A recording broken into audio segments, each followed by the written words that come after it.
To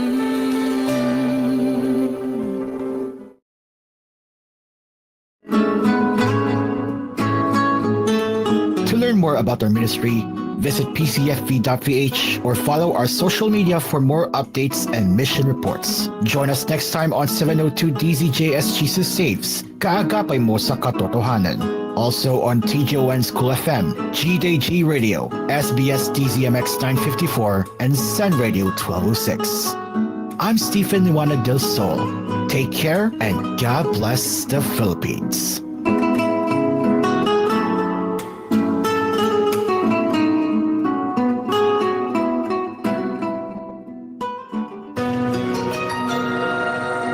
The Worship Hour is a Christian contemporary music bulletin of the Philippine Christian Family Broadcasters. All songs featured are duly owned by its respective groups and individuals. Duplication and illegal broadcast of this episode is strictly prohibited. Katotohanan ng salita ng Diyos ang aming batid. Sumasahin papuwid at naglilingkod mula sa Maynila. Ito ang Morning Star Radio Incorporated. Manatili ka sa amin, Panginoon, manatili ka sa amin. 702 DZJS Jesus Saves. Gagapay mo sa katotohanan. You're listening to koolFM. koolFM is a TVH Group of Networks radio station. Tondo's greatest hits are here.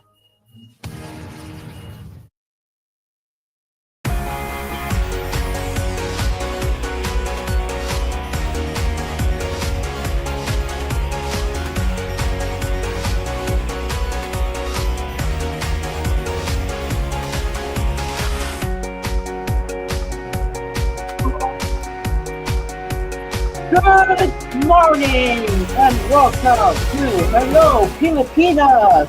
Today is July 14th, 2024, and we will be getting into what's happening today in lifestyle and entertainment, and of course, bringing you the latest news headlines with koolNews Early Edition. Okay, so let's get started. So, as we all know, by tomorrow there will be some significant changes to koolFM schedule because there will be planned changes, of course. So what can we expect? What can we expect with the once again? What can we expect with the programming changes of koolFM starting tomorrow? Well, there will be some changes to morning lineup, and of course there will be some changes there too. So by then,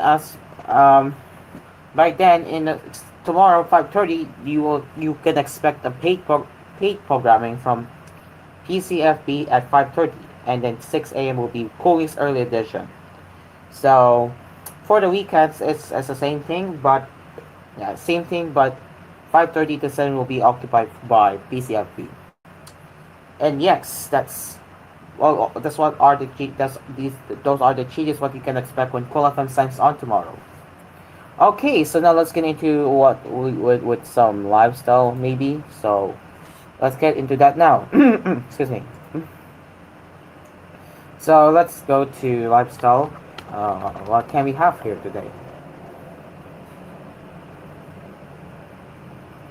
Excuse me.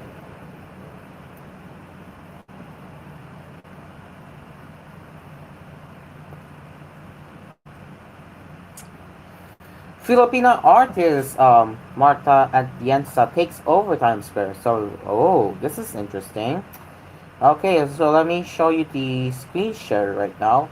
Let me just grab my browser real quick.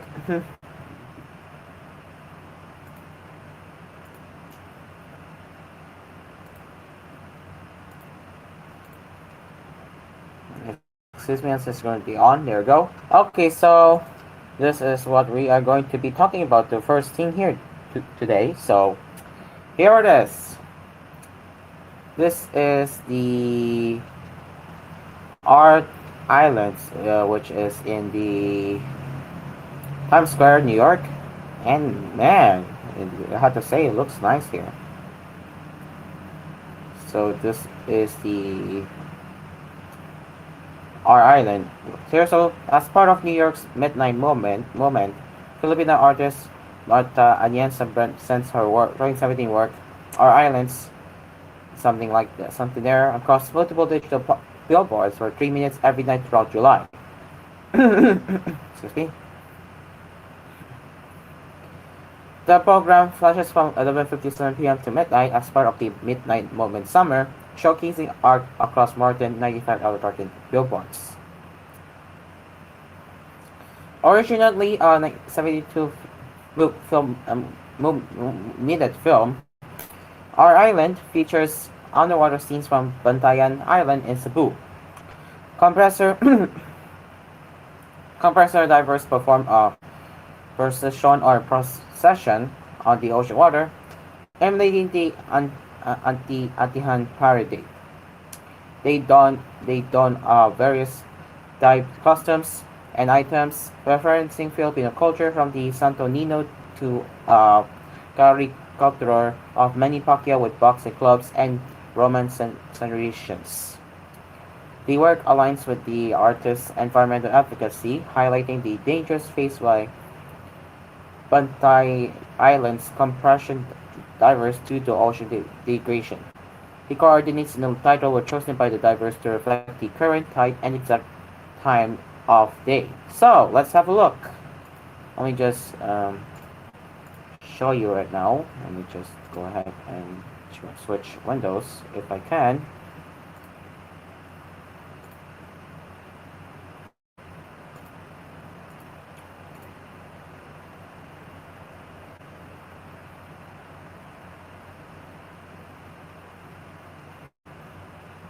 Still loading on my end, and I'm just waiting because I don't want to like mess up my YouTube recommendations on my main, so I'm trying not to mess it up here.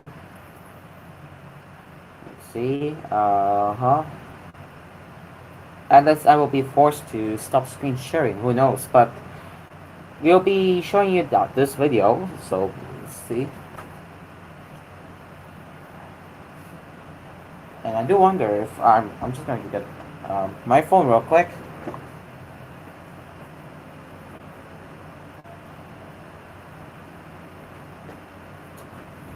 Okay, you know what? It wants me to stop screen sharing for some reason, so... Oh, never mind, okay. Okay, here it is. Switch the windows now. Okay, so let's go have a look. I don't know if the music is copyrighted, hopefully not, but we'll see. We'll see. Right, but let's have a look.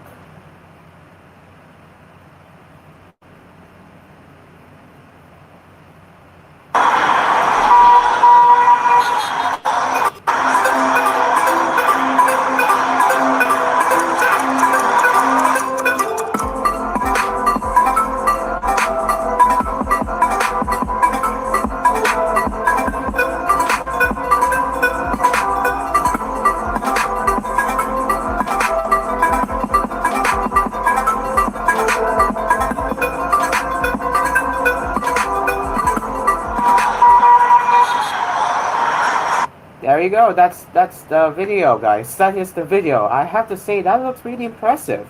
That looks really impressive.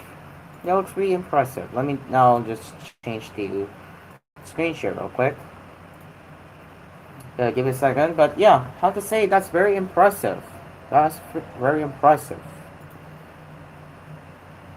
Okay, so now let's continue. So, Atienza's Our Islands project is a key component of her broader initiatives with the Patayan community, which she has made her home. In partnership with locals, she co-established Goodland, an offshoot of Art Lab dedicated to addressing economic, environmental, and social challenges facing the island. This specific work has gathered international recognition, securing the Bose Art Prize in 2017 and being acquired by the Hogdenham Abdul Agbi in 2021. It has been showcased in various exhibitions across Asia, Australia, and Europe. Marta Atienza and art of mixed Dutch and Filipino heritage, has received numerous accolades, including the Ateneo Art Awards 2012 and 2016, and the pres- prestigious 13 Artist Award from the Cultural Center of the Philippines in 2013. Represented by several Lens Gallery, Atienza's work reached Times Square through the initiative of founders Isa Lorenzo and Rachel Brillo. Silverlands, which opened a New York branch in Chelsea in 2022, submitted a proposal to Times Square Arts, known for bringing creative works to the heart of Manhattan. So that is very nice, huh? That's very nice. That's very nice. So that's one of the that's one of the cool billboard thing I have seen. So that's kudos to that. Okay, so now keep let's now keep going with let's go keep going with the another lifestyle stuff here. Let's go open hard. Let's go open that one. Okay, so Carl John Cruz unveils new limited edition piece at Art, Music, and Thrill Show at Silver Lens Gallery. Yes, you heard that right. This is the limited edition, as you can see. Celebrating his 10th anniversary in the fashion industry, designer Carl John Cruz partners with Silver Lens Gallery for a one-day event featuring longtime creative collaborators and a new 24-look collection of three edition only garments. International Barangay, which will take place at Silver Lens Gallery on July 17, is a one-day only presentation with photographer Renzo Navarro, music producer King Puentes, if I can't pronounce, I'm so sorry, but Puentes Pina, aka Crown, and film director Juice Figures. The show also coincides with the gallery's 20th anniversary. And the embed is broken, so I don't know how to get it working. Let me just open a new tab and see it works.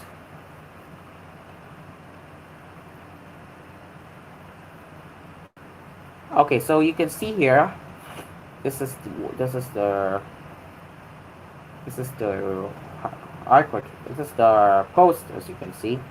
This is the post you can see there. All right. Okay. After 10 years of collection making and research as a brand, we realized that we are deeply influenced by the individuals who wear our clothing, recognizing their innate ability to express their own visions through our clothing, said Cruz in a press release, seeing the brand not just as a wardrobe of garments, but as a way of living and being. Cruz has made a name for himself for his designs that meld Filipino dress elements with techniques he's learned from his time at the London College of Fashion Emperor Ebe Philos Serlim, where he interned. For this upcoming collection, he sets out to question what Filipiniada is and who it is for by recontextualizing ironic styles through service designs and fabric manipulation. The collection also marks Cruz's return to collection making, although his allure has never stopped creating, releasing capsules that include everyday, consider everyday wear, one-off custom wear as well as accessories in the last few years. This, he said, signals the brand's independence from fashion seasons and calendars, calling it a collection centered on process, untethered to retail expectations. So this is the photo here, you can see here. I do say it looks very interesting. We now prioritize nurturing our creative progress, taking a proactive stance in determining collection making timelines, depth of thought, and level of detail until we achieve satisfaction with our work, the designer said. This shift represents a significant revolution in our philosophy and practice, emphasizing quality, creativity, and deliberate craftsmanship. The 24-look collection still bears signature CGC design elements, most notably their house-developed patterns and fabrics, including denims, picus, poplins, and silk lightens manipulated in ways uncanny to conventional garment making. And for the show at Silverlands, his collaborators also toy with the brand's core values through their respective practices but still seamlessly integrate their outputs with the collection. Navarro, who is also Carjad Cruz image director, created compelling character studies that capture personalities that transcend time across all kinds of Filipino-ness. The brand commissioned Figueres to make a film that blurs the line between the show and its inception. The film director integrates the cruise moments, hours of fittings, intimidations, and celebrations into a choreography of the work, fusing fashion and film, highlighting motion, beauty, and rawness by harmonizing the digital and analog. And to set the multi-sensorial stage for the show, Crown will do a live music set anchored around themes of home and community, using sounds found in La Union's beaches and markets. I think it was all about the urge to create a space for us to reinforce to each other of the value of our work, whose set of a multimedia collaboration is a translation of our relationship as Filipino creators and hopefully a deepening sense of worth and beauty. There you go. So that's one of the things we can expect this July 17th. So this is promising. And then we will do one more before we head into commercial break.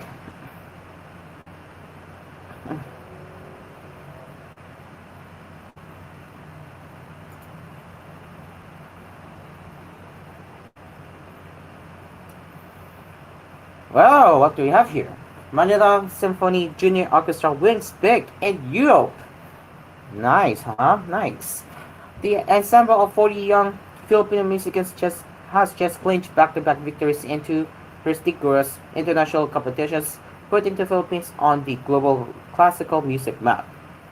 Dressed in modern barong ensembles with multicolored embroidery, the Manila Symphony Junior Orchestra kicked off their European tour with a bang in Bratislava, Slovakia, where they swept the Bratislava International Music Festival on July 4, scoring a near perfect 99 points. The orchestra not only secured the gold prize but also the coveted Grand Prix as the sole recipient among all participating orchestras. So this is the photo they took after after the Manila Symphony Junior Orchestra. So this is the photo you can see there. And I have to say that it's very nice. Yeah, very nice indeed. Okay, now let's continue. Just 3 days later, the young musicians took center stage at the ironic Golden Hall of the Music Foreign in Vienna, Austria. This gilded venue, referred by classical music aficionados worldwide, witnessed the MSJO's from at the 2024 Summa Cum Laude International Music Festival, considered one of the most prestigious music festivals for young musicians. With this year's competition of over 2,000 participants from 40 countries, the young musicians clinched first place with outstanding success in the string orchestra category, sharing the top spot with Taiwan's Hichinling String Orchestra. The impact of the performance was so palpable that it moved one of the festival judges, Austrian conductor, jury member, and workshop facilitator, Professor Christoph Ehrenfellner. I expected something special, but you surpassed my expectations. It was absolutely magic. I really want to congratulate you in the name of all of us at the jury. I have been a jury member in this competition for 14 years, and it is very rare that my sheet for writing blanks is blank. Just a full, perfect score at the end. There's nothing to say about this performance. So this is this is what they performed before, right there.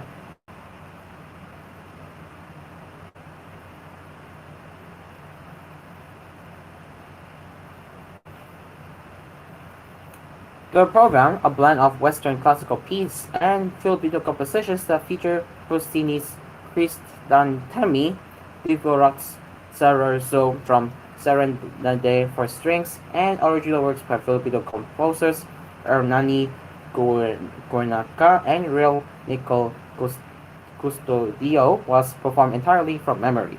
The orchestra's success is the result of the rigorous youth training program of the Manila Symphony Orchestra Foundation, one of Asia's oldest orchestras.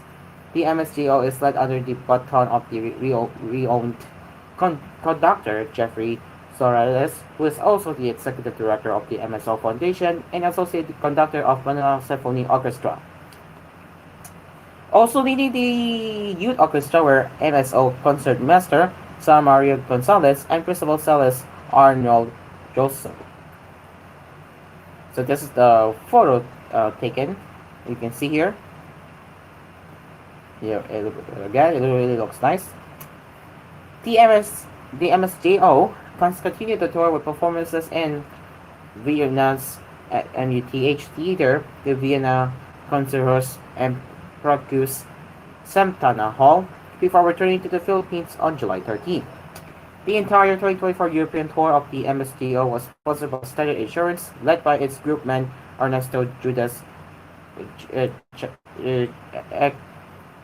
Cruz, who is joining the group before the entire duration of the tour.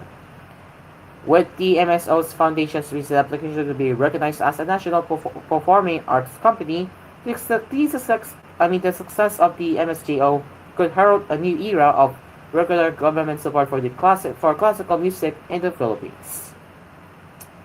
Again, there you go. That is all for the lifestyle thing. Again, that really looks nice. Okay. There we go. Okay, so we will be getting into koolNews early edition later, but not now, but later, but most likely at around 7:40, 5-ish or something. But yes, we will be covering what's happening in entertainment next, right after this. So stick around. Hello Pilipinas will return after these messages. And time check is now 22 minutes after 7.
Welcome back to Hello Pilipinas, and now let's get into some entertainment headlines.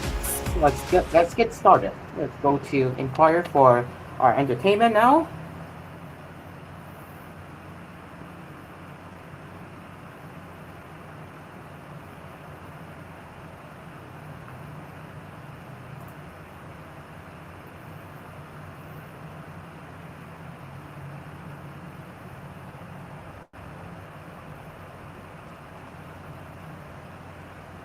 Well, apparently it's kind of slow, slow thing. But let's get into yesterday's showbiz.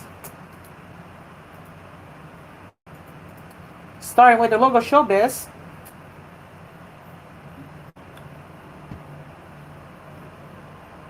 Okay, there you go. It appears that Rico Blanco is set to re-release the 1990s River Maya song Ki Mata amid his recent breakup with Mars Racal, and fans of the pair couldn't help but feel all the feels. Blanco dropped a teaser clip via his Instagram page on Thursday, July 11, a day before the actress made the split public. In the video, the musician who is sitting in his studio plays on his laptop the melody of Ki Mata. So this is the caption. Point of view, you're finally ready for the world to hear the track you have been working on for the last 5 months, the press in the clip reads. He also added the caption, in the caption, 07.19.24, which means July 19th, which appears to be the release date for the song. After Rakal's revelation, fans were then quick to relate the track to the current status of Blanco's love life, swarming this comment section with their sentiments on the pair's breakup.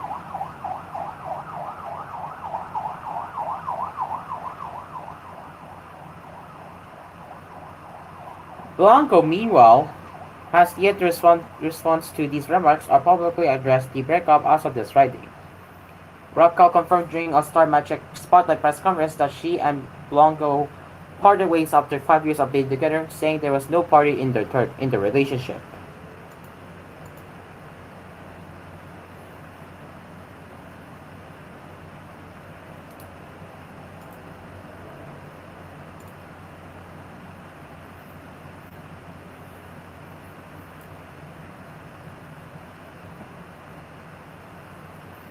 For the first time, Dennis Driller affirmed that he has no ill feeling toward ABS-CBN following his viral comment on TikTok asking whether the network still exists. In a recent interview on 24 Horas, Trillo broke his silence and stressed that in his 20 years in show business, he holds no resentment toward anyone. Ayoko maapekto dahil hindi naman totoo yung mga narinig ko, mga nababasa kong comments dahil syempre dahil na-hack ng yung account ko. Sa 20 years na ako sa industry na to, walang po ako naging kaaway, walang po akong salitang na masama. Walang po akong anything against ABS-CBN, he underscored. The Kapuso actor declared that he would not make any offensive remarks, especially against his former network. Mataas po ang respeto ko sa kanila. Doon po ako nanggagaling. At syempre, yung respeto importante sa akin yan, pinapahalagahan ko yan. Ako po ay hindi sasagot ng mga ganun klase comments sa isang simpleng tanong, kaya kung sagutin yan with full respect, hindi po sa ganun matter, stated the actor. So let's hear his statements. Let me just look it up the video. Let me just mute it for a while.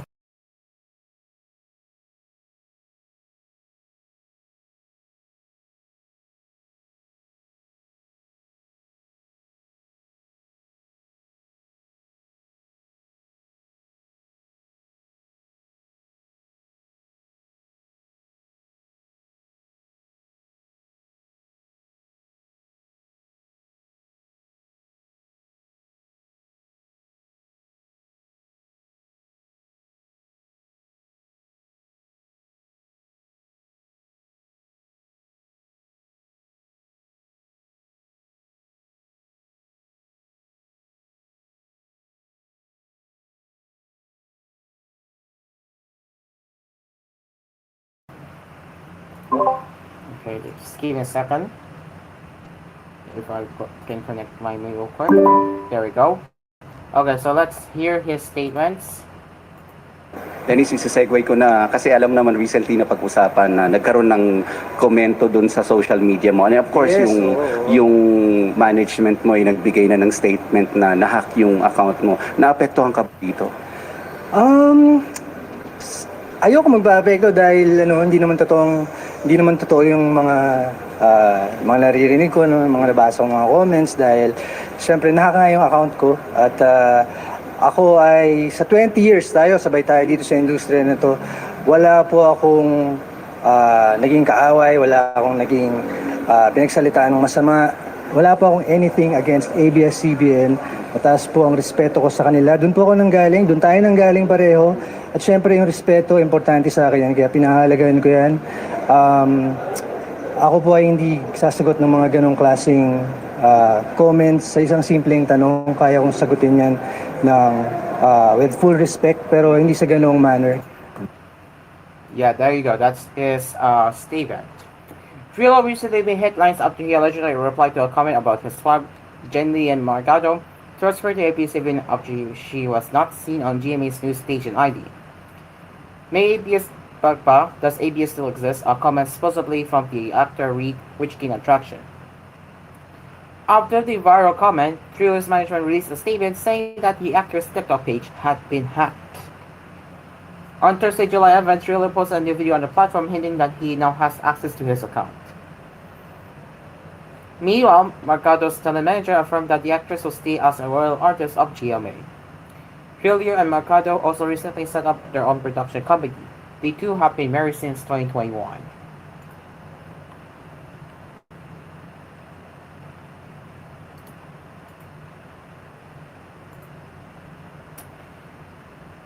And finally, in our local showbiz now, Abea Alonso admitted that her face became null after veteran actress Gian Garcia slapped her for a widow's war scene, but the forward nonetheless regarded it as an achievement.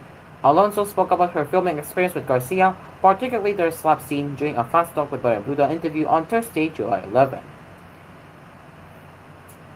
Show host Abuda initially asked Alonso during the Fast Talk segment to choose between Garcia's slap or their co-star Rafael's Rosa Hawk. Pwede yakap na lang ni Rafael. Ang sakit talaga nung sampal ni Miss Juan. My God, she said while holding her cheek. Further into the conversation, Abunda asked about the slap scene which Alonso namely expounded. 3 levels talaga yung naramdaman ko after yung sampal. The actress said, yung una sabi ko ang sakit yung una. Yung second level para nananam sila. Sabi ko, oh my God, bakit ganito? Parang kumakapal yung piski ko. Tapos yung third level parang silang ang pinpins and needles. Despite this, Alonso underscored pero rewarded, at least na yung masasabi kong nasampal na ako ng isang Juan Garcia. Alonso also praised Garcia's acting chops. Ang galing-galing nila talaga. She's brilliant. Aside from Alonso and Garcia, the GMA's TV series also stars Carla Abellana, Jackie Blanco, Rita Danua, Jerry Gonzalez, and Tonton Gutierrez, among others. And we have some breaking news. Actually, that's from yesterday, but we have some breaking news. This is a part of entertainment. So Disney has been hacked. Around 1 terabyte, if I get it right, of data is stolen, including unreleased projects, raw images and code, some logins, links to internal API, web pages, and more. Well. That's very, very interesting. But anyways, we will now get ready for we will now get ready for koolNews edition. It is now 7:39, and we will be right back. But we will get ready, have that prepared. So stick around, people. We will be right back.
Live from Cool Studios, this is koolNews Early Edition.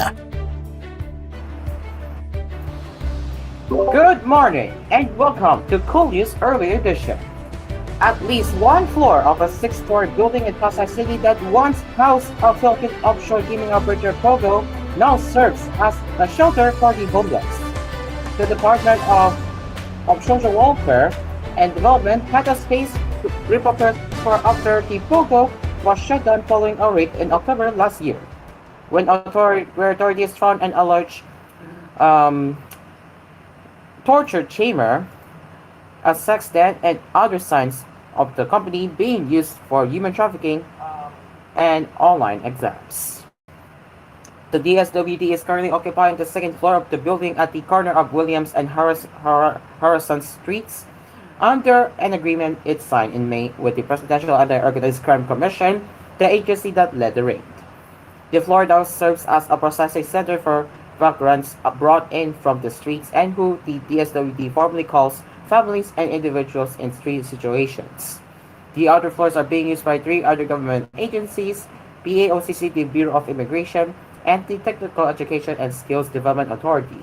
The homeless people receiving aid at the building will eventually be brought back to their home province under the DSWD's Upland Abot program.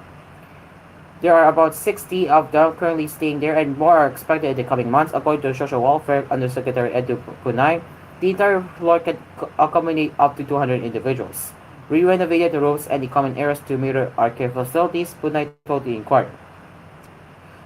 Aside from the processing area, the floor has made the space for a clinic and a designated area for children.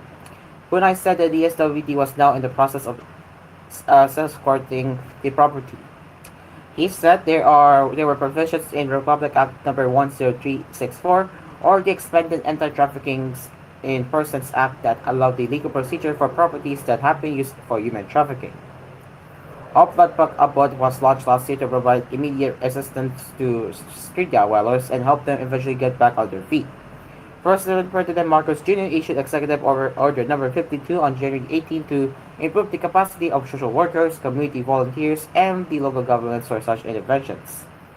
Citing information gathered by social workers who had interviewed rescued migrants, Marilyn Morrow, Division Chief of the DSWD's Social Technology Bureau, said it could raise as much as 1,000 pesos to 1,500 pesos a day, just parking in the streets, or an average of 30,000 pesos a month. The DSWD said it had managed to take 2,078 homeless persons off the streets in Metro Manila since March on the Upland Abot.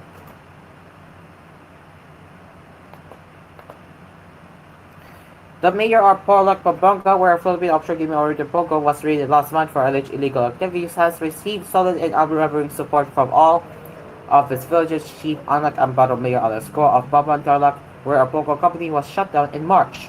Mayor Jimmy Capel has been under scrutiny by senators investigating alleged criminal activities, including human trafficking and online scams by Lucky Sort 99's Pogo company operating in his town. Following a June 4 and June 5 raids on Lucky Sort led by Presidential Anti-Organized Crime Commission, Capel's critics accuse him of being a coddler and close friend of the Pogo company's bosses and published pictures of the mayor dining with them. He was also castigated during a provincial board meeting. In last Wednesday's Senate hearing, Senator Sherwin Cachillan said he personally believed that Capel received a special treatment to the Lucky Sort Pogo hub. The mayor denied being a Pogo supporter and said that he even refused to issue a business permit to Lucky Sort in January this year.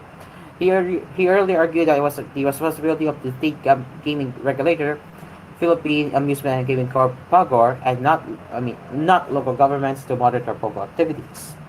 In a manifesto of support for our Porac chief executive posted on the Facebook page of the local newspaper, Punto, on June 28, all the 29 barangay chairs of the town said they believe Capel was not involved in any irregularity in relation to the Pogo company and that he was also responsible for making the town more progressive. The manifesto was reposted on the official Facebook page of Paul account and its public information office later on the same day.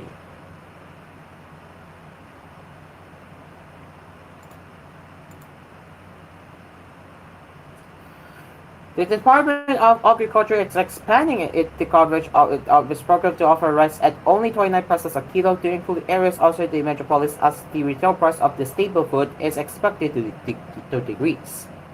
By August 1, hopefully, we will have 23 stores plus 3 provincial areas. We will have one in Cebu, maybe Maguindanao, Agriculture Secretary Francisco Teolara Jr. said during the distribution of financial assistance to farmers in Aurora Province. Then as we go along, we will widen the coverage and may even try to lessen the price of the 29 pesos per kilo rice in Kadiwa stores nationwide, hopefully by the first quarter of next year, he added. Early this month, the DA rolled out Program 29 in 10 Kadiwa stores in Metro Manila and the neighboring Bulacan province to sell subsidized rice to vulnerable segments of the population. These are senior citizens, single parents with persons with disabilities, and beneficiaries of the Panawid Pamilyan Filipino program, the government's conditional cash transfer scheme for the poor. This initiative aims to make discounted rice available to about 6.9 million low-income households, which account for about 35 million Filipinos, according to the DA. At present, 30 Kadiwa centers sell rice for 29 pesos per kilogram. The program's large-scale trial was initially scheduled to run for a month in 10 Kadiwa centers before it was expanded to other areas due to supply and logistics considerations. Eligible beneficiaries are allowed to purchase up to 10 kilos of rice per household monthly. The supply is sourced from the aging stocks of the National Food Authority, NFA, the contract growing project of the National Irrigation Administration, and import shipments managed by DA-affiliated entities. Aging NFA stocks refer to rice that has been in storage for 3 months and palay unhacked rice stockpiles that have been kept for 6 months. We continue to learn from this large-scale trial, particularly on demand for low-price rice, amount and source of supply, and logistics needed to sustain this program and expand it across the country. Agriculture Assistant Secretary Vilicaria Guevara said last week. The DA is working on another program called Rice for All to provide the general public access to well-milled and fancy rice at prices lower than prevailing market prices of the same quality grain. Laurel said global prices of rice should decline with the end of the El Nino phenomenon that could ease demand from importing countries and eventually increase global production. He also cited the expected lifting of India's ban on the export of non-basmati rice as a factor that could ease supply pressures. On Friday, local regular milled rice retailed from 45 pesos to 50 pesos per kilogram, higher than 36 pesos to 42 pesos per kilogram last year, based on the DA's price monitoring. Local wild milled rice was priced from 48 pesos to 55 pesos per kilogram, also higher than 40 pesos to 46 pesos per kilogram previously. Imported regular milled rice was sold from 46 pesos to 51 pesos per kilogram, while imported well-milled rice reached from 51 pesos to 55 pesos per kilogram.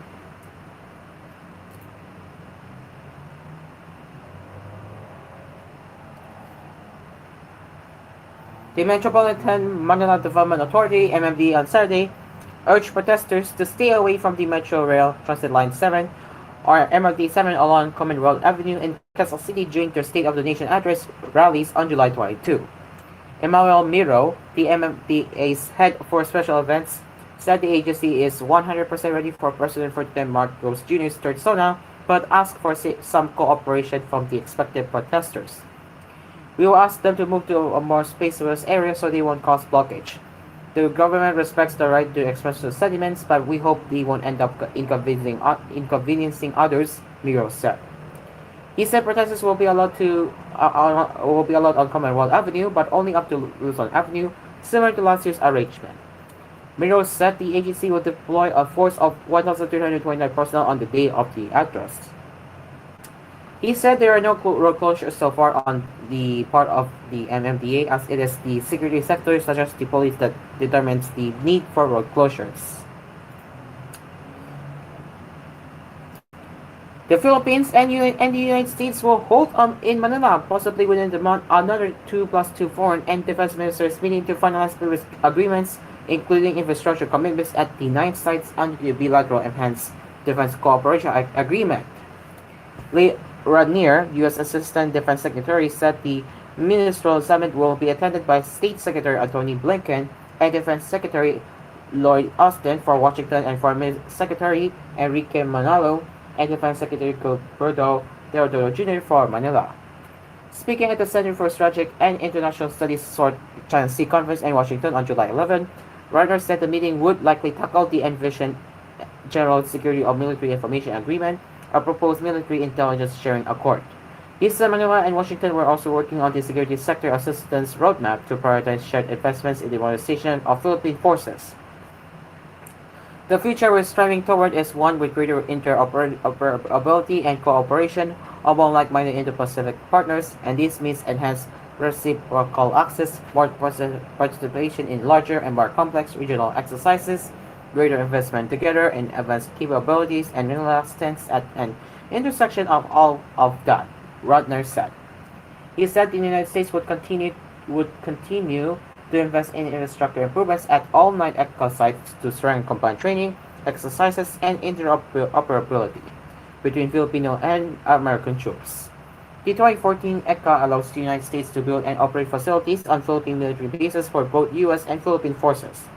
Under ECA, the 5 original bases are Fort Magsaysay in Nueva Ecija, Basa Air Base in Pampanga, Udisa Air Base in Palawan, Abudan Air Base in Cebu, and Lumbia Air Base in Misamis Oriental.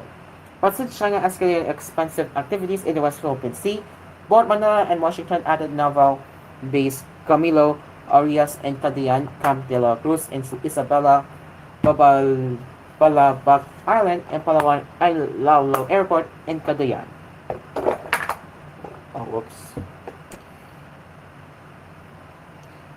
Radnor irritated Washington's support for the Philippines as the Chinese embassy in Manila dismissed as a political circus the 2016 Abiro Award, which rejected Beijing's sweeping claim over the South China Sea.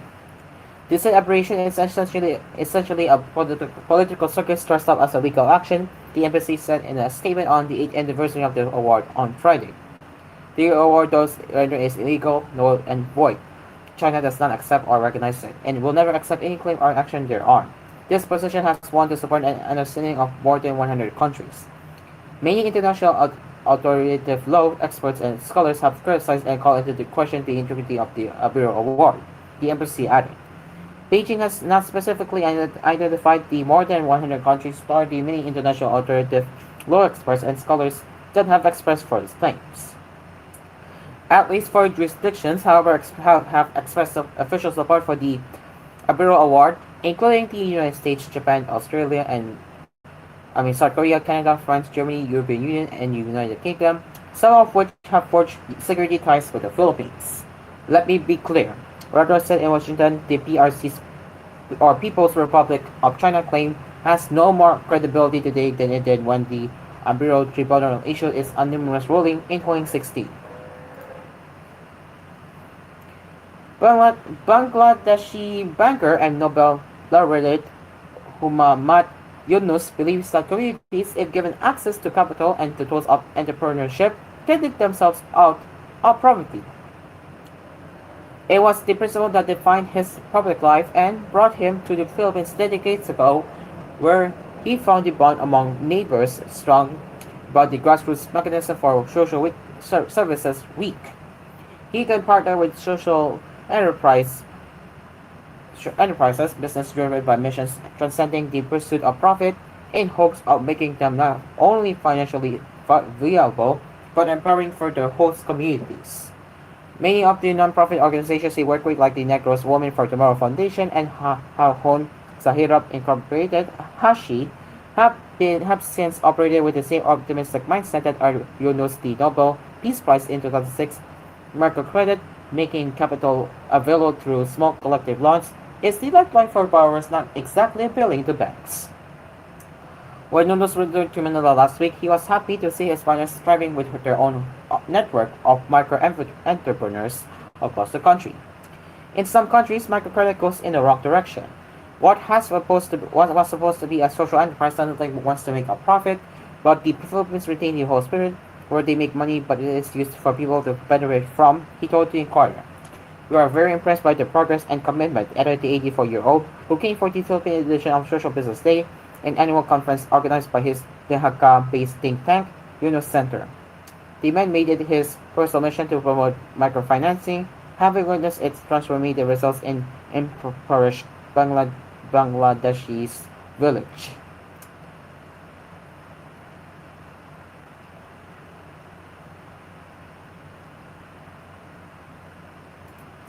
And finally, Senator Risa Hontiveros on Saturday urged Mayor Alice Go of Bamban and her family members to turn themselves out in after Senate President Francis Escudero signed the warrants for the arrest for snubbing the Senate inquiry into the illegal activities of Philippine offshore gaming operators. There are consequences in this regarding the subpoena issued by the Senate. Complying with the subpoena has never been just optional, Hontiveros said in an interview with radio station DWIZ. The arrest that we have to arrest, the fact that we have to arrest them for them is, to face the Senate, it looks like there are really powerful people behind the setting up and operations of Pogo, she said. Guo was cited in contempt and ordered arrested for twice, refusing to appear in the continuing Senate hearings, where she had testified a few times earlier. She said that she had been traumatized and appealed to the Supreme Court to stop Hontiveros and her community from further questioning her. Guo said her constitutional rights to due process and privacy were being violated. This arrest order upholds the mandate of the Senate to safeguard the well-being of Filipinos. Hontiveros, the chair of the Senate Committee on Women, Children, Family Relations, and Gender Equality, said in the statement. The July 11 order directing the Office of the Senate Sergeant at Arms, OSA, to arrest Guo, members of her family, and several others linked to the Bambang Pogo operation was signed by both Escudero and Hontiveros. The OXA reported that its officers did not find Guo in her farm in Bamban, while her three siblings were also not at their addresses in Marilao, Bulacan, and in Venezuela City. However, the Senate security team was able to arrest Nancy Gamo, the accountant of the Guo's family's companies. She was immediately taken to the Senate's detention facility in its building in Pasay City. The arrest orders were issued a day after the Court of Appeals granted the petition of the Anti-Money Laundering Council to freeze the assets of the controversial mayor, her business associates, and companies owned by her family. The appellate court's freeze order covered Guo's 36 bank accounts, a helicopter, 12 vehicles, and 12 real estate properties. A total of 90 banks across 40 financial institutions, 27 land titles, and other high-value personal properties of Guo and 6 other individuals, and 6 companies were also included in the court order. Senator Sharon Cajili on Friday said that the AMLC discovered billions of pesos deposited in Guo's bank accounts before the funds were transferred to the accounts of other individuals and business entities. The bulk of the money, he added, came from various individuals and companies in China. Besides, Guo also ordered arrested were her sister, Shirla, brothers Shemin and Wesley, and her supposed parents, Chinese nationals Jian Xiong Guo and Lin Wenyi. Separate arrest warrants were also issued against Dennis Gunanan, who had served as the authority's representative of Hongsheng Gaming Technology Incorporated and a predecessor of Sun Huang Technology Incorporated, which the Philippine Anti-Organized Crime Commission POCC raided in Pampan last March. In addition, the Senate panel issued separate summonses to 50 individuals suspected of involvement in Lucky Star 99 Outsourcing Incorporated, which operated a Pogo hub in Tarlac, Pampanga. With the issuance of the orders, Hontiveros said that Guo and the other individuals will be compelled to appear in the next hearing on July 29. The issuance of the arrest order is only the first step to make Mayor Alice Guo or Guo Huaping accountable to our laws, Hontiveros said, using Guo's alleged real name. With the numerous lies and possible crimes committed by Guo and the others involved in Pogos, this is not merely procedural, she added. Hontiveros advised Guo and the others to surface and cooperate with the Senate's investigation, which was triggered by reports of human trafficking, prostitution, murder, kidnapping, and torture allegedly committed on orders of Pogo bosses, many of them fugitive Chinese nationals. Going into hiding won't bury the truth, Hontiveros said. Guo was suspended by the ombudsman late in May following a grave complaint from the Department of the Interior and local government. She and 30 other respondents were named in the criminal complaint of qualified human trafficking filed by PAOCC in the Department of Justice. Escudero said the arrest orders were issued against Guo and the others for unruly refusing to appear despite due notice at the hearing of Honduras panel. He said that their absence was delaying, impeding, and obstructing the ongoing Senate probe into the web of criminal activities linked to POCOs. And that is all for the first set of headlines right here on koolNews Early Edition. We will get back into that later at around 8:35 p.m. on Hello Pilipinas, or approximately 8:35 a.m. Until then, we will be right back here on Hello Pilipinas, and we will return to Hello Pilipinas shortly to welcome viewers who just joined us. So stick around, we will be right back.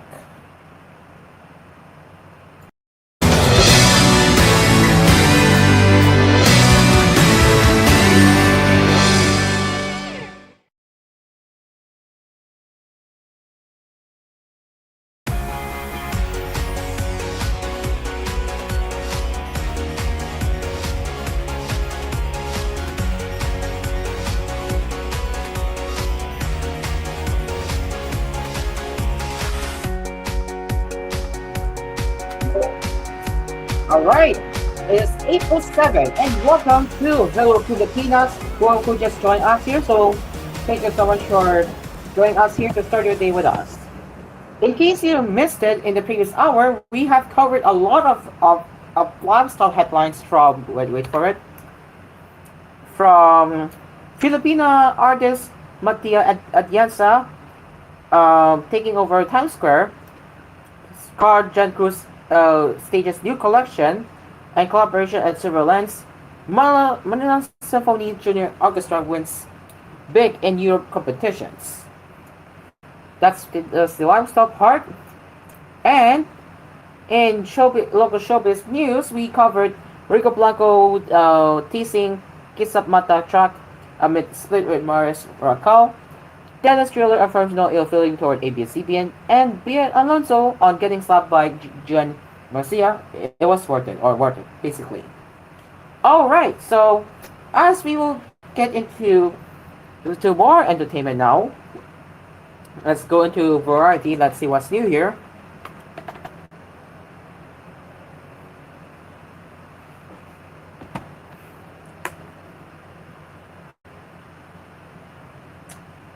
Oh, we have some unfortunate news that we see today. We have two in a row. So we have Richard Simmons and Dr. Ruth Westheimer, both of which have died. So let's cover both of them now in international Hollywood, in international entertainment news. Richard Simmons, the energetic, frizzy-haired TV personality and fitness coach who made exercise accessible to millions and then became reclusive in recent years, has died. He was 76. Simmons died at his home in Los Angeles on Saturday, one day after his birthday. His representative testily confirmed the news to Variety. On Friday, Simmons posted a message on social media thanking his fans for their birthday wishes. "Thank you. I never got so many messages about my birthday in my life," Simmons wrote. "I'm sitting there here reading emails. Have the most beautiful rest of your Friday." In early 2017, the Missing Richard Simmons broadcast, produced by a former friend, delved into his life and career history and tried to discover why he had completely retreated from the public view after living most of his life in the public eye. The podcast covered the stories that had circulated, questioning whether he was suffering from depression or was possibly under the influence of his housekeeper.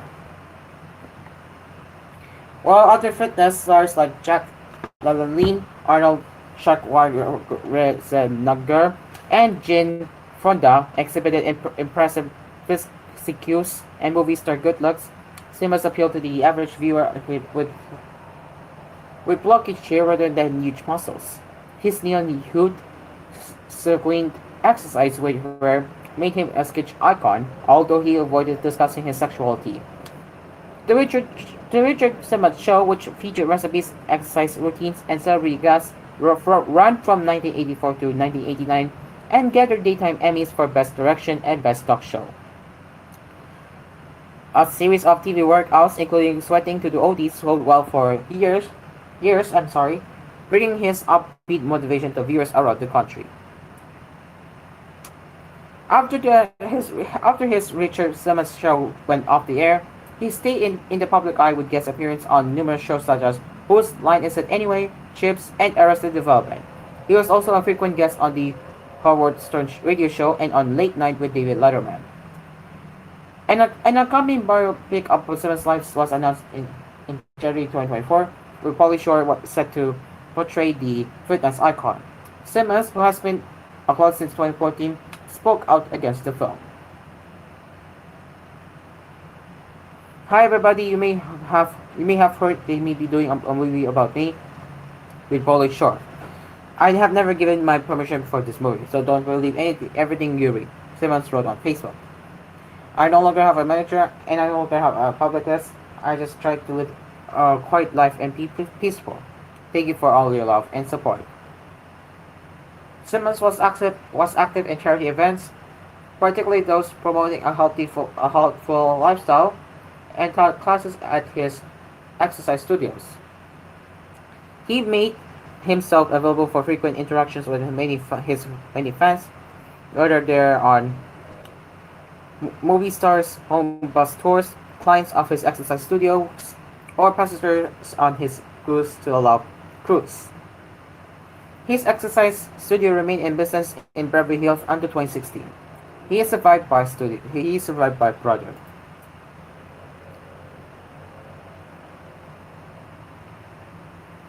And Ruth Estemer, who brought frank talk about sex into America's living rooms for the first time, as radio and television talk host Dr. Ruth has died. She was 96. Westermer died on Friday at her home in New York City, a spokesperson told the New York Times. The diminutive educator with a thick German accent was known for dispensing explicit, down-to-earth advice on matters that weren't previously discussed on air. Westermer hosted at least 5 shows on Lifetime and other cable stations from 1984 to 1993 and wrote dozens of books on sex.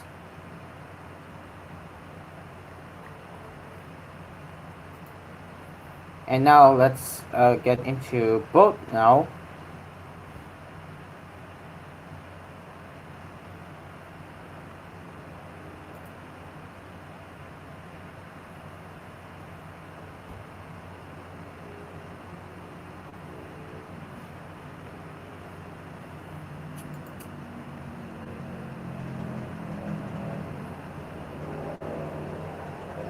Alright, give me a second.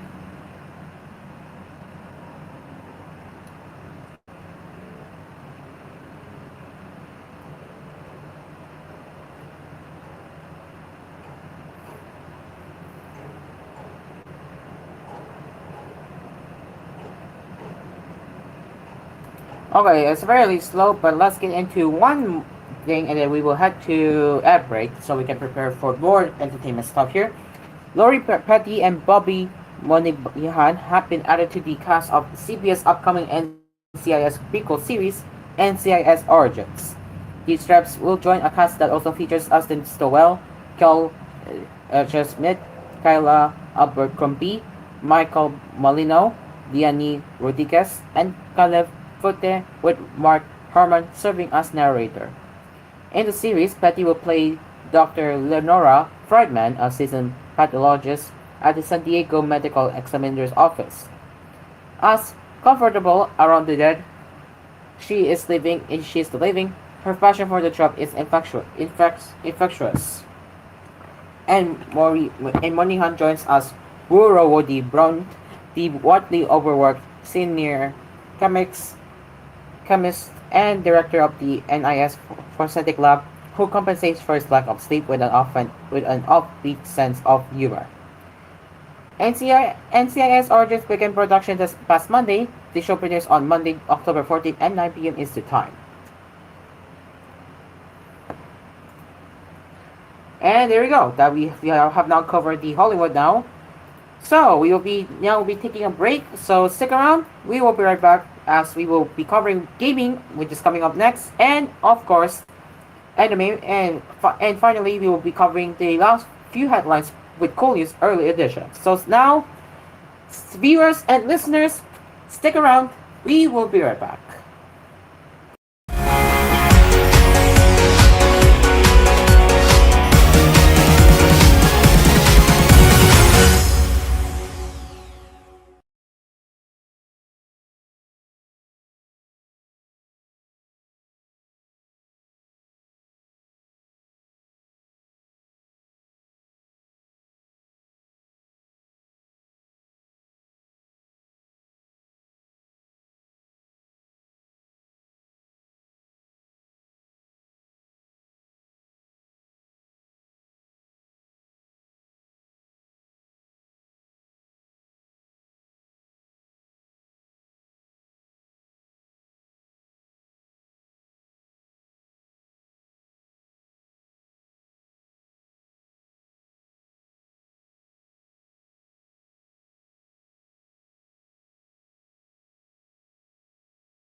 welcome back to Hello Pilipinas. And before we get into the gaming thing, before we get into that, we have some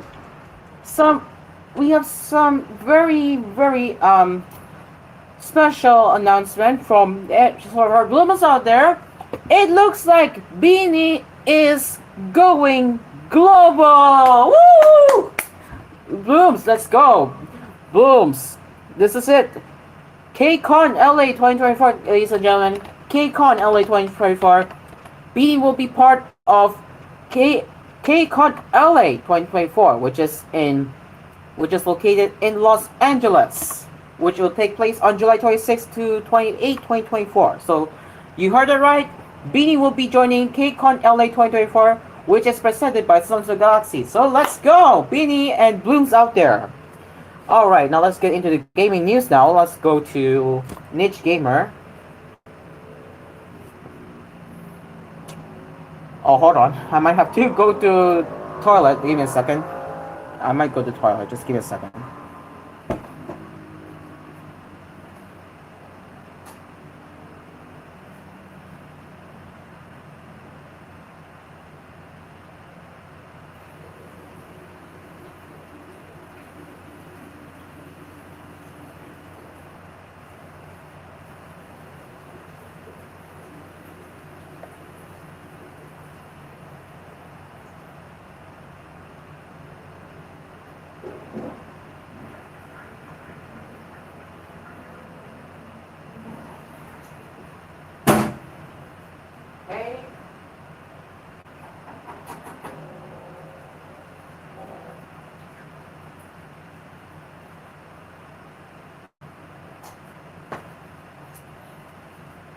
Alright, I am back, and now let's continue now. Of course, I do see the Captain America, which I already covered yesterday, which we're not going to cover again. So, let's see. All of them are just reviews, so kind of slow today, but let's get into the first one. So, VR multiplayer shooter Francis was announced. So, publisher and Dreams and developer New Light have announced Francis, a new virtual reality multiplayer shooter coming to multiple platforms. Francis is in development for PlayStation VR 2 and Quest virtual reality headsets. A release date wasn't confirmed, but a closed alpha test will kick off on July 18. Users can sign up on the official Discord channel. We are thrilled to be bringing Francis to PlayStation VR 2, said Dream Studio head Paul Modram. As you can see from the debut gameplay trailer above, Francis fuses Dream's award-winning gunplay with the mayhem of multiplayer, drawing you into neon-soaked arenas where a winner-takes-all showdown with a twist. Each five-round match in Francis has a chaotic lucky dip of randomized run types, maps, and teams that ensure no two matches are ever the same. Fun to play yet challenging to master, we think Francis will leave you smiling from ear to ear every time you step into the arena. We look forward to showing you more soon. I think I can show you the trailer just for a few seconds. But I have to say it does look interesting.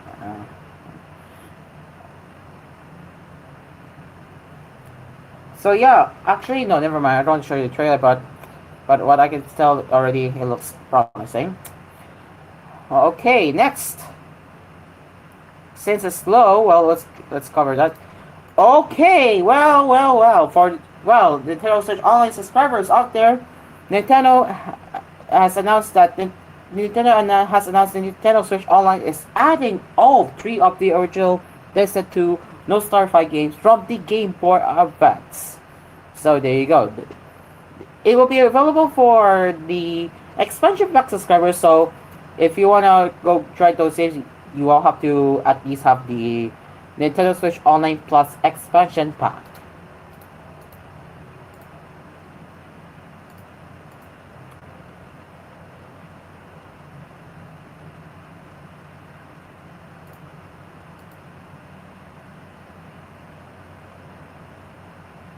Okay. All right.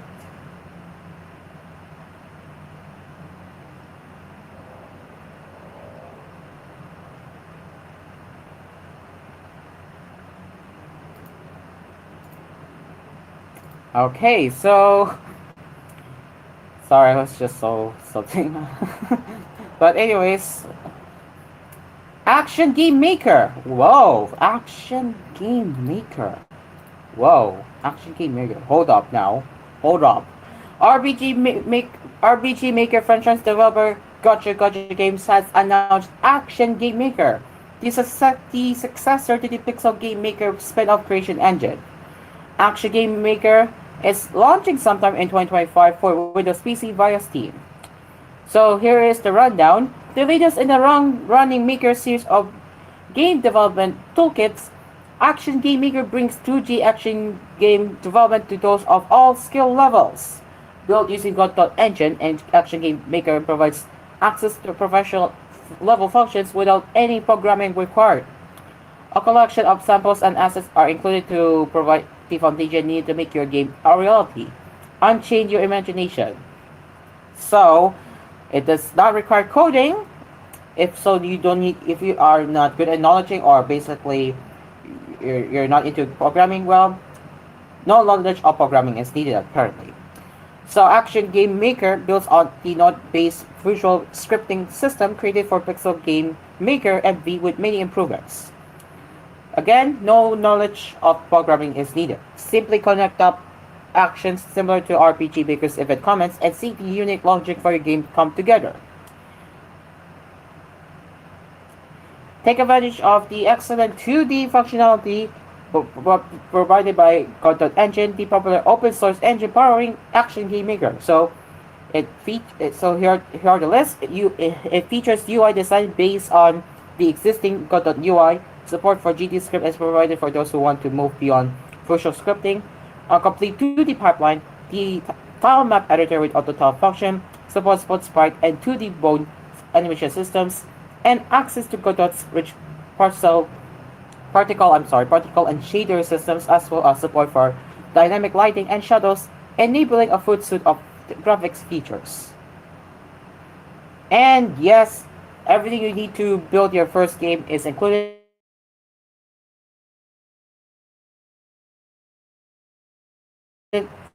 from caring about assets and just get started. The provided samples are intentionally simple and pixel style, so it's easy to open up and make modifications or extensions to begin creating your own original look. Of course, if you already have your own assets, it's easy to import them, and high resolutions are supported.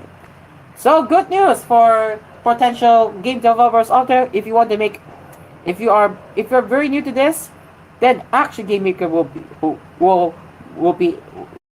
interest you. Yeah, it will interest you for real.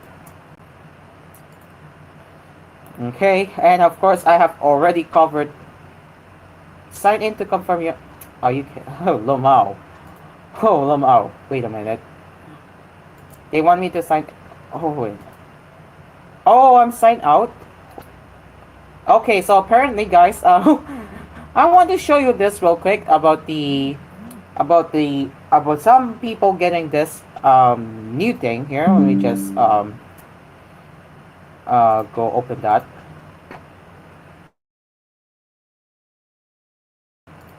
So as you can see, I'm trying to to do the trailer here, which I already read yesterday, but again, you do this already indeed testing this. Sign in to confirm you're not a bot. So, well, what is YouTube up to, right? And yeah, refuse to connect, of course.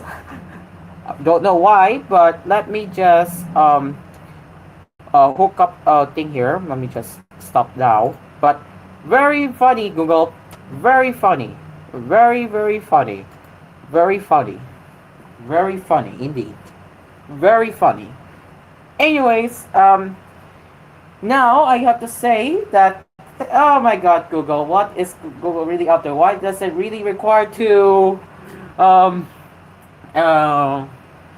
people to log in, right? Just why? Just why? Seriously, just why? Anyways, let me just refresh the page. Hopefully I can But apparently I was signed out, so I'm not sure why. Let me just go check YouTube again. That is weird. I'm signed in. That is weird. That is freaking weird. That is weird. I will just check my watch history real quick. Okay, yup, it locked it. Yup. I can even see Hello Pilipinas in my history too. That's nice. Alright, so let's see if I can do this again. Let's just make sure that it can play. Hayop ka, YouTube, if it won't play. Hayop ka. Oh, hayop ka. Oh well. Anyways, now let's move on now. Let's just continue with some Pokemon Sleep. So, woohoo! Pokemon Sleep celebrates first anniversary and tops $100 billion in revenue. Pokemon Sleep has announced a new celebration event for the game's first anniversary. Along with this announcement, it has also been reported the mobile game has reached over $100 million in revenue, an impressive feat for a game revolving around sleeping in real life. The game has been downloaded over 20 million times since its launch. For the anniversary celebrations, players will be able to find three new sleep styles based on the Paldean starter Pokemon featured in the latest mainline games. The first class will run from July 15 through July 29, 2024, which is 2 days in US and tomorrow here in the Philippines. They will be more likely to stumble upon Esprigolito, Fugoco, and Roxley, and will be able to complete special missions to obtain them permanently. Pokemon Sleep has been available for iOS and Android devices. Okay, alright. I think that is all for the gaming news that I can cover today. We will now get ready for koolNews early edition, so stick around, people. We will be right back.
Live from Cool Studios, this is koolNews Early Edition. Welcome back to koolNews Early Edition. Now, first headlines that just came in. Republican candidate Donald Trump was evacuated from the stage at a rally on Saturday after what sounded like shots rang out at the event in Pennsylvania, according to AFP. The former U.S. president was seen with blood on his right ear as he was surrounded by security agents who settled him off the stage as he pumped his fist to the crowd. Trump was bundled into an SUV and driven away. We saw a lot of people go down looking confused. I heard the shots. It sounded like between firecrackers and a small caliber handgun, said John Yekal from Franklin, Pennsylvania, who was attending his first Trump rally. In the report following the incident, the Secret Service said Trump is safe after an incident Saturday at the rally in Pennsylvania. The Secret Service has implemented protective measures, and the former president is safe. This is now an active Secret Service investigation, and further information will be released when available. Secret Service Communications Chief Anthony Guglielmi said on X. In the other news, tech billionaire Elon Musk said Saturday he fully endorses Donald Trump after the Republican presidential candidate was rushed bleeding from the stage of a rally in Pennsylvania after an apparent shooting. I fully endorse President Trump and hope for his rapid recovery, Musk wrote on X, which he owns along with carmaker Tesla, as he shared a video of Trump pumping his fist up while being escorted away by Secret Service officials. Now, continuing with the regular headlines, National Security Advisor Edgardo Ano again said on Saturday that the National Task Force to End Local Communist Armed Conflict would completely crush the New People's Army within the term of President Ferdinand Marcos Jr. In a statement, Ano said the NTF Tarlac, which has been getting an average of more than 10 billion pesos every year since 2019, continues to achieve significant and laudable milestones. Under the Marcos administration, we will carry on with these achievements, and we will make sure that during this administration, we will be able to completely crush these peace spoilers, he said. Also, a former military chief, serves as a co-vice chair of the NTF Tarlac, which is still headed by Vice President Sara Duterte until July 19.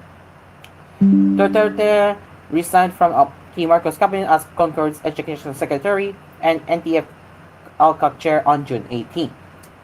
In June this year, the government's Anti-Communist Task Force asked Congress to restore the 8.7 billion peso fund for its support of barangay development program that would grant 10 million pesos to each barangay liberated from the presence or influence of communist rebels.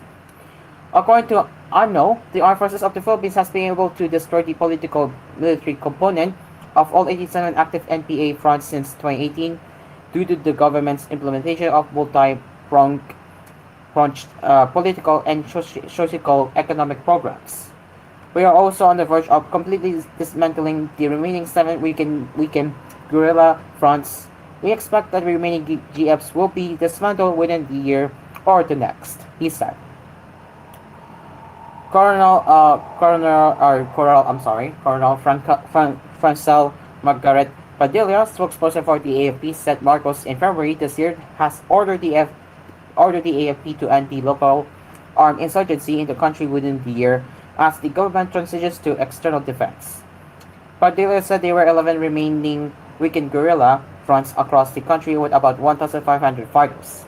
In November last year, the government and the Communist Party of the Philippines agreed to resume peace talks, hoping to end the longest-running insurgency in Asia. It's been 56 years since the CPP was founded on December 26, 1968, while its armed wing, the New People's Army, was founded on March 29, 1969.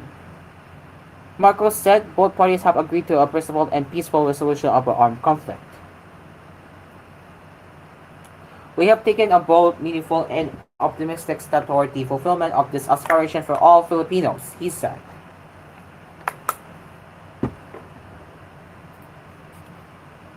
And the Department of Trade and Industry has trained more than 300,000 micro, small, and medium enterprises on digital commerce from January 2023 to March 2024. According to Trade Secretary Alfredo Pascal on Saturday, the training was meant to integrate MSMEs into digital technologies. By empowering MSMEs with digital tools and fostering a culture of innovation, we unlock the full potential and drive inclusive economic growth for all Filipinos, Pascal said.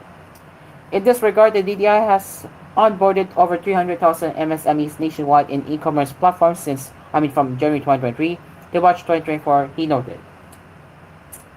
These onboarding efforts include training in social media platforms such as Instagram, Fiverr, and TikTok, as well as e-marketplaces such as Shopee, Lazada, Amazon, among others, he pointed out. Pascal made the remarks at the DDI's 2024 National MSME Summit. The official also urged owners of enterprises to also produce intermediate goods which can be resold or distributed in larger companies.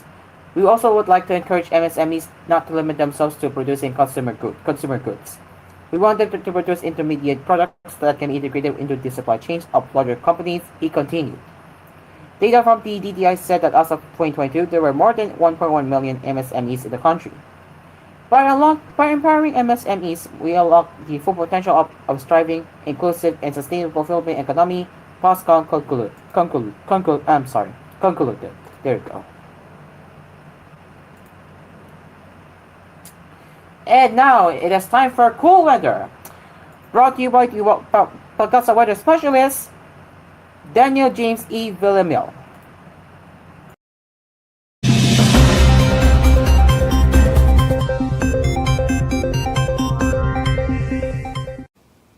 Magandang umaga mula sa Pag-asa Weather Forecasting Center. Ito ng ating update sa magiging tayo ng panahon sa susunod na 24 oras. Patuloy ang pag-iral ng southwest monsoon o hanging habagat sa kanlurang bahagi ng Southern Luzon, Visayas at sa Mindanao. Kaya dahil sa habagat, makakaranas pa rin tayo ng mga pag-ulan sa malaking bahagi ng ating bansa. Partikular dito sa buong Mindanao at sa western section ng Southern Luzon at ng Visayas. At sa kasalukuyan, may binabantayan rin tayong low pressure area sa labas ng ating Philippine Area of Responsibility. Kaninang alas 3 ng umaga, huling namataan itong LPA na ito sa layong 885 kilometers kanluran ng Central Luzon. Within the next 24 hours, mataas yung tsansa ng nasabing low pressure area na maging isang ganap na bagyo o tropical depression. Pero gayon pa man, wala naman tayong inaasahang direktang epekto ng nasabing sama ng panahon sa anumang bahagi ng ating bansa. At sa mga sunod na araw, magpapatuloy generally northwestward na paggalaw nito patungo sa bansang Vietnam. At may binabantayan rin po tayong cloud cluster sa silangang bahagi ng Mindanao. Sa mga susunod na araw, itong mga kumpol na kaulapan na ito, posible rin maging isang ganap na low pressure area na posible magdulot ng mga pag-ulan sa silangang bahagi ng Visayas at sa Mindanao. Kaya for the next 3 to 5 days or sa mga susunod pang mga araw, dahil sa pinagsamang epekto nitong southwest monsoon at nitong cloud clusters na posibleng maging low pressure area, asahan natin ang mataas na tsansa ng makaulapan at kalat-kalat na thunderstorm sa malaking bahagi ng Visayas or sa buong Mindanao, buong Visayas, pati rin dito sa western section ng Southern Luzon.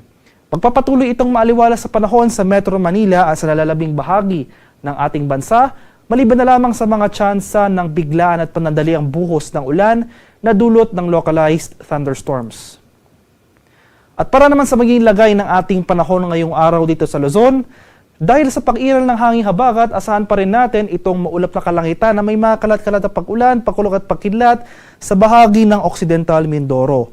Mas maaliwalas sa panahon naman na ating inaasahan dito sa Metro Manila and the rest of Luzon, ngunit paghanda pa rin tayo sa mga tsansa ng biglaan o yung mga isolated rain showers or localized thunderstorms na dala ng habagat, especially dito sa western section ng Southern Luzon, particular sa mga areas ng Metro Manila, Cavite, Laguna, Batangas, pati na rin dito sa Bataan. Maximum temperature forecast para sa lawag ngayong araw, posibleng umabot ng 33 degrees Celsius. 25 degrees naman dito sa Baguio City at 36 degrees Celsius sa Tuguegarao. Maximum temperature forecast para sa Metro Manila ngayong araw, posibleng umabot ng 32 degrees Celsius. 31 degrees naman sa Tagaytay at 32 degrees Celsius sa bahagi ng Legazpi. Sa bahagi naman ng Palawan, Visayas at sa Mindanao, Buong Mindanao, Western at Central Visayas, pati na rin dito sa Palawan, kabilang na dyan Calayan Islands. For today, dahil sa hanging habagat, patuloy tayong makakaranas ng maulang panahon. Maulap na kalangitan na may mga kalad-kalad na pag-ulan, pagkulog at pagkidlat. Kaya sa ating mga kababayan sa mga nabanggit na lugar, especially dito sa Western at Central portions ng Mindanao, patuloy po tayong maging handa at alerto sa mga banta ng pagbaha at pagguho ng lupa, lalong-lalo na kung tuloy-tuloy ang pag-ulan na mararanasan. And since sa mga nakarang araw nga, may mga naitala na tayong pagbaha sa ilang areas ng Western at Central Mindanao, kung may mga pag-ulan tayong mararanasan ngayong araw na mga kalad-kalad na pag-ulan, nadala ng habagat sa mga areas na ito, nananatiling mataas yung tsansa ng flash floods at landslides, kaya patuloy po tayong maging handa sa mga banta o sa mga hazards ng malalakas na ulan at pagbaha. Sa nalalabing bahagi naman ng Visayas, particular na sa Eastern Visayas, ay bahagyang maulap hanggang sa maulap na papawirin na may mga pulupulong pag-ulan at pagkulog at pagkidlat ang ating mararanasan. Maximum temperature forecast para sa Palawan at Calayan Islands ngayong araw, posibleng umabot ng 30 degrees Celsius. 31 degrees naman dito sa areas ng Iloilo at Cebu at 32 degrees Celsius sa bahagi ng Tacloban. Maximum temperature forecast para sa Cagayan de Oro ngayong araw, posibleng umabot ng 31 degrees Celsius. 31 degrees rin dito sa bahagi ng Davao at 30 degrees Celsius sa bahagi ng Zamboanga. Sa kalagayan naman natin karagatan, sa kasalukuyan, wala pa rin nakataas na gale warning sa anumang baybay na ating kapuluan, ngunit iba yung pag-iingat pa rin sa ating mga kababayan na maglalayag, especially dito sa seaboards ng western section ng Southern Luzon, Visayas at ng Mindanao dahil posible pa rin tayo makaranas dyan ng katamtaman hanggang sa maalong karagatan.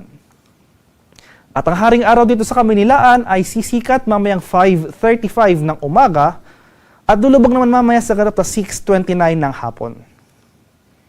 At para sa karagdagang impormasyon tungkol sa ulat panahon, lalong-lalo na sa mga rainfall or thunderstorm advisories na posibleng i-issue ng ating Pag-asa Regional Center sa ating mga lokalidad, ay follow kami sa aming social media accounts at DUST_Pag-asa.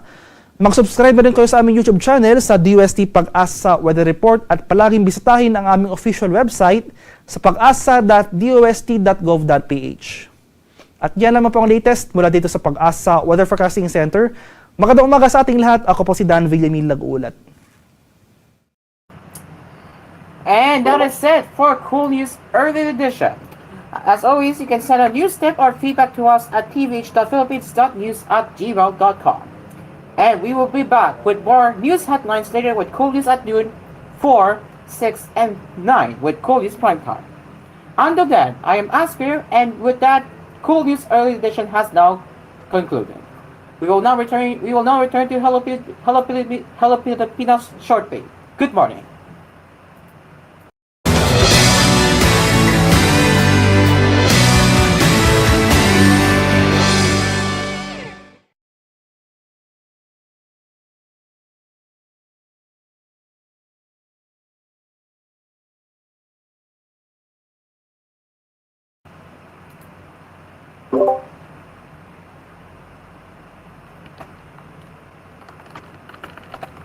Hang on.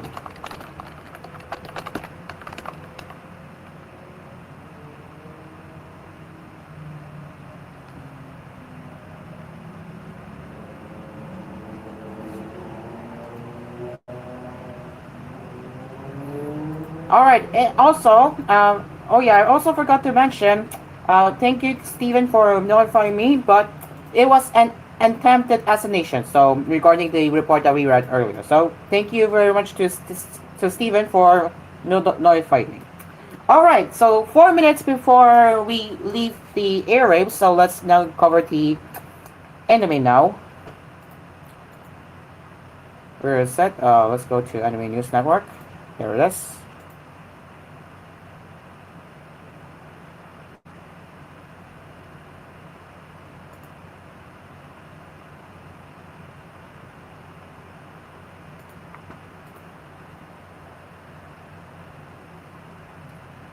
Okay, so apparently it's also slow, not surprising. So, yeah, that's kind of slow. So, nope, no anime news today, guys. Alright then, so while we are getting ready to say bye bye to Hello Pilipinas, well, we have some announcements again regarding the koolFM. So starting tomorrow, remember this, guys. Remember this. Starting tomorrow, we will have some significant changes to the lineup of koolFM, which means 5:30 will now be a daily sign-on time for. Which means 5:30 will now be a daily sign-on time for both weekdays and weekends. Meaning, 5:30 will be the paid programming slot before koolNews Early Edition and on weekdays and the worship hour on weekends. So once again, we have said that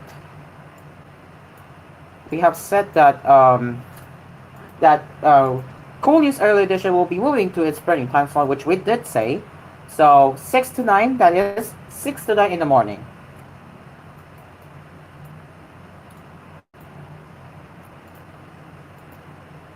Okay, and also there would be a brand new weekend music block from our DJ Chit Miranda that it will be replacing weekend sessions. Yeah, very short way, but it will be replacing weekend sessions with Chito. So it's from going forward, you won't be from overtime. You won't be hearing any more weekend sessions with Chito plug going forward. So there will be a brand new show replacing that will start later this week, which is already Sunday. And yeah. So again, the new koolFM schedule will be taking effect tomorrow. All right. So now we will get ready for the quote of the day as I'm preparing for the playout log to make sure it's working.